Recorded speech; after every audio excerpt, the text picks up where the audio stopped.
Hello guys, good afternoon. Ito nga pala yung ginagamit ko na soil mixture. Ito nga pala guys is decomposed na patay na dahon na kinukuha ko dito. Ayan, sa puno na yan.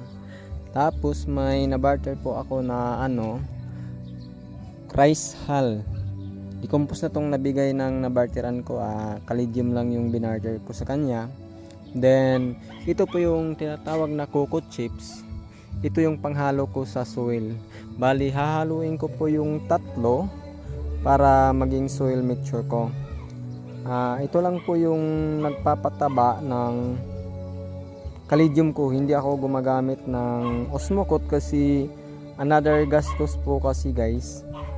Kasi yung patay na dahon, maganda po yan pang pataba. Tapos yung kwan din, coco chips, maganda din siya kasi nag-iimbak siya ng tubig kapag nabuhusan mo na siya, like lalo na pag naka water bottom, talagang ma-absorb ng kalidium yung tubig na hinahanap nila kasi yung kalidium guys, mahilig sila sa tubig. Yun lang po yung may share ko sa inyo. Patay na dahon na decomposed, rice hull, then coco chips. Yun lang po guys. Thank you for watching.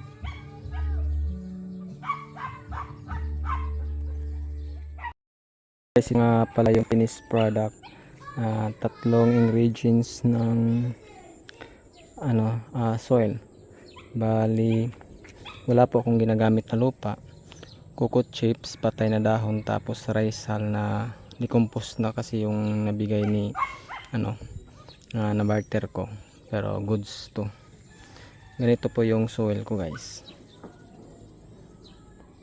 Bali dalawang sako na bunot, then dalawang sako din na patay na daw na decompose, tapos hindi naman yung nag-isang sako yung rice hull, pero okay na yun, basta at least may maihalo. Bali tatlo yung nagamit ko. Yun lang po guys. Sa mga nagtatanong nga pala, ito yung ginagamit ko para sa tumaba yung rice hull ko. Yung kalidium, kasi yung malakas talaga makapagpataba yung patay na dahon. Tapos maganda din pag may bunot.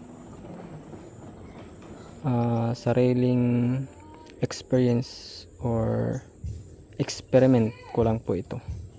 Nag-experiment ako kung paano magpataba ng kalidium na hindi gumagamit ng fertilizer. Yun lang po.